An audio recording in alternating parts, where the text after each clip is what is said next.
Welcome back to the channel. Here is another edition of your daily Tottenham news headlines. Kevin Danso on Christian Romero. He said he's definitely world class. From the outside looking in, you'd think he's very aggressive, but he's one of the calmest guys in the changing room.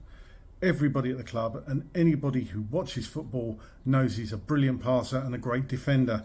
I feel like a defender needs that aggressive side to him to give the strikers a bit of fear.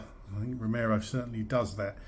Danso went on to talk about Mickey van der Ven. Mickey, obviously, with the way he reads the ball and defending the challenges with his pace. Players like Sergio Ramos, Van Dijk, the list is endless. You watch defenders at the highest level and try to add what they do into your game. Danso went on to speak about the Europa League final. He said, I'm very ready. You don't know how many opportunities you're going to get to play in a final, and here I am 4 months here and there's already a final. So whatever happens, I'm ready. Whatever my role is, I'll just be supporting the team 100% and doing my best in whatever that role is. You've always got to be ready. You never know what's going to happen, and the manager's always talking to us about taking our opportunities when they come. And whatever that opportunity is, 90 minutes on the bench or starting the game or coming on and doing a job, that's exactly what I'm going to do and do it to the best of my ability. David Ornstein at The Athletic, when asked whether a potential trophy win would transform Daniel Levy's viewpoint of their poor domestic campaign, Ornstein said that Postecoglou is likely to leave regardless of the outcome in Bilbao due to their poor domestic campaign. He said, I think it's unlikely. I think the direction of travel is for Spurs to make a change in the summer, irrespective of the outcome of this match. I do take the point on the emotion, and we saw what happened with Manchester United under Ten Hag, although that may serve as a warning why clubs shouldn't repeat what they did. I just think it's got so bad for Tottenham in the Premier League this season, and they feel that they've invested heavily into the squad. Yes, there are a lot of young players. Yes, there have been injuries. But the view of the club seems to be that he hasn't got what he should have got out of the team this season, and that's putting it politely. And therefore, whatever happens in this Europa League campaign, I think that a new coach coming in over the summer is a very high possibility. Football London gave some figures regarding how much Spurs could earn from the final and next season. For finishing 5th last season, Spurs made 45.1 million from the Premier League. This season, if we finish 17th, the club will make 11.3 million, a drop of 33.8 million. Win the Europa League, the club gets 10.95 million plus qualification for the Champions League, where you get 15.7 million just for qualifying. Win every game in the Champions League and you get 72.9 million. Football Insider said Sergio Reguilon and Ben Davies are expected to depart Tottenham this coming summer. There hasn't been any discussions over new contracts for either defender. The Yorkshire Evening Post state that Leeds United are interested in making Manor Solomon's loan permanent, but face plenty of competition. Discussions over a possible permanent move for Solomon are expected to be held in West Yorkshire, and in reality those talks are probably ongoing already, but the 25-year-old's form has left him with no shortage of suitors. A move away from Spurs is likely, but where that takes him remains to be seen. Interest from elsewhere in the Premier League and across Europe has already emerged, while Leeds will be right in the mix. They won't overpay just because the winger impressed on loan. The most serious transfer arrival appears to be Marseille, whose interest appears to be gathering momentum ahead of the summer window. And finally, The Sun and the Daily Mail are stating again that Romero is a target for Real Madrid this summer. Gary Neville on the Europa League final. He says, what an opportunity, what a game with such jeopardy, such consequences for the winner and the loser. A magnificent night awaits for the winner and a horrible night awaits for the loser. I said it earlier in the week, there is an excitement about a final, but there's also that sickly feeling because it has to go right. You know what's at stake here. There's also more more at stake when you face another English team in a final in 2008 when Manchester United beat Chelsea in the Champions League final. He says, I wasn't in the matchday squad, but I travelled to Moscow. We beat Chelsea, but it was a game where you just thought, if Chelsea beat us here, how bad will this be? The United and Spurs lads will travel to Bilbao with excitement, knowing they can still get Champions League football at the end of a horrible season for them both in the Premier League. They can both grab some sort of victory from defeat. It's all eyes on that final now. So there's so much at stake. I'm half excited, half nervous to death. There is a lot at stake.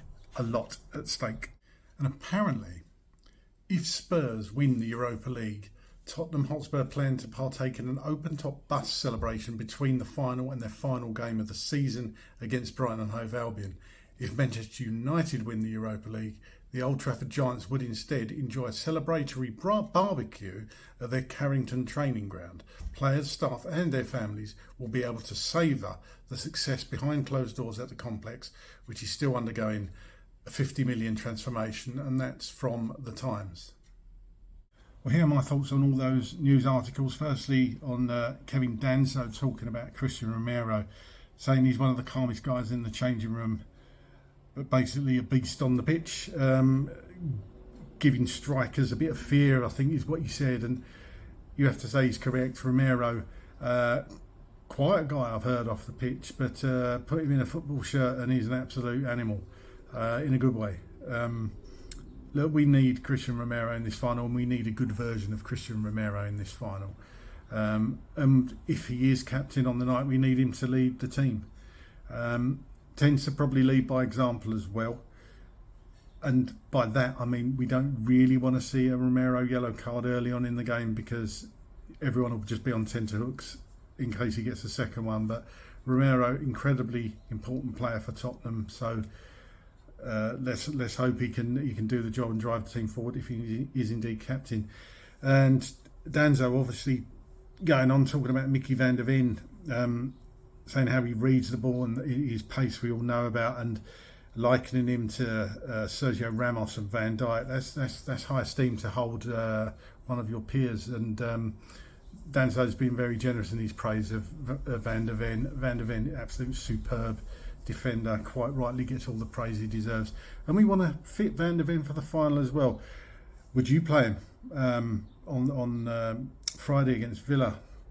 I probably would think you would have to get a few minutes just to get some minutes in the legs, but obviously we need Van der Ven and Romero fit for that final. And hearing Danzo talk about the Europa League final, I think this shows really good character. Actually, I actually love this from Danzo, saying that he'll be supporting the team 100% and doing his best, whatever that role is. Danzo's there to come on and do a job if need be. He's a more than capable deputy. We all know that Romero and Van der Ven are going to start that final. But if Danzo has to come on, you think he's going to be first choice to come on if one of those players gets injured or we need to change it up somehow. Danzo's going to come in and do a good job. And I just really like his quotes there, saying that whatever that opportunity is, 90 minutes on the bench or starting the game or coming on and doing a job, that's exactly what I'm going to do, and do it to the best of my ability. I think that's fantastic. Really good attitude from Danzo there. On David Ornstein from The Athletic about the exit of Postecoglou, regardless win, lose or draw in the Europa final. Probably tend to agree. I just the league is the club's bread and butter, and I just can't see Daniel Levy sticking with him even if we win the Europa. Now, some would say that's a harsh decision, but football is a pretty harsh business, and that league position could finish 17th. It's not good enough for Spurs, and some would say that Europa League win would just paper over the cracks. And I do agree to a certain extent, because that league form can't continue. We can't even risk that continuing. We were very lucky this season. We had 3 teams below us that were pretty poor in their performance, and but for them we would have been in a relegation battle. So yeah, it's probably got to be looked at. Football.London, the figures they state for winning the Europa League is obviously not as much as the Champions League, but for finishing 5th last season, Spurs made 45.1 million, and this season, if we finish 17th, could be 11.3. That's a huge drop off 33, nearly 34 million, and you would imagine that comes out the transfer kitty for the summer, sadly. Obviously, winning Europa, we've got a bit of money this season, but to win it, nearly 11 million for qualification for the Champions League, where you get 15, nearly 16 million just for competing. That's huge for Spurs. So that money's going to make it up. But again, the drop off in money in the league is huge. So yeah, that won't be lost on Daniel Levy, I'm sure. And I agree with Gary Neville here. Yeah, there's tons at stake, absolutely loads. Whatever team wins, it's going to be a disaster for the other team, and vice versa. So, yeah, it really is all or nothing. I'd love Amazon Prime to do all or nothing this season for Tottenham, because that really is all or nothing. That game on the 21st does make you wonder the future of either club, whichever one loses, and what business they're going to do in the summer transfer window. Really important for both clubs. I would argue it's slightly more important for Tottenham. I've seen odds in various bookmakers place Manchester United just favourites. I'm absolutely fine with that, if I'm honest. Let them be favourites. I don't mind being the underdog at all.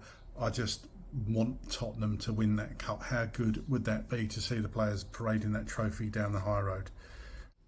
That's a bit weird. Manchester United, if they win, they're only having a barbecue and not having an open-top bus parade. I suppose for Manchester United, they've had a fair bit of success over the years. Whether they do that after every trophy win, I don't know. Something like Manchester City, do they do it? Not sure. But certainly for Tottenham, that's going to be a big deal. First European success since 1984. And I'd be there for it. I'd always love the open-top bus parades. I think it's good for the fans. Players interacting with all the fans on the street, so fair enough. But if that's what Manchester United want to do, that's what Manchester United want to do. But let's hope they won't be having their barbecue. Let's hope Tottenham are parading that trophy down the high road. And Football Insider about Serge Reguilon and Ben Davies expected to depart. This comes as a bit of a shock for me. Not Reguilon. I think we all know that Reguilon's going to depart the club in the summer, but Ben Davies, that is a surprising. If that comes to be true, I just thought Ben Davies would hang around for another season. I thought the club would extend for another year. Great servant to Tottenham. Not everybody's favourite player, but I do like Ben Davies. I think he's really good. He's got the nickname 7 out of 10 Ben. So look, some people don't like him. I do like Ben Davies. I think he's good to have around the club. No surprise that all managers he's played under have played him, and all managers rate him. So yeah, I'm just a bit surprised if this is true about Ben Davies. I personally would rather Ben Davies stayed. And Leeds United interested in Manus Solomon and taking him permanently, whether that be Leeds or Marseille. I think it's quite obvious Solomon probably hasn't got a future at Tottenham. So I think we do need to sell on Manus Solomon and get what we can money-wise for him. He had a really good season at Leeds, a fair few goals and a fair few assists. I have a Leeds friend and said he was absolutely phenomenal for them. Really enjoyed watching him play, and I think the Leeds fans are very hopeful that Solomon goes back to Ellen Road and plays for them in the Premiership next season. So yeah, I think we've got to get rid of Manus Solomon, sell him on in the summer, and get whatever we can for him. And the Sun and the Daily Mail stating again that Romero is a target for Real Madrid. Well, I'm not surprised. Romero, quality defender. Wouldn't surprise me if he goes Real Madrid or Atletico. But I hope he doesn't. I, for one, personally hope he stays at Tottenham. I think it's important we keep hold of our big players. And for me, Romero, I'd love Romero to stay. But yeah, get in the comments. Let me know what you think about this or any other article I spoke about today. Come on, you Spurs.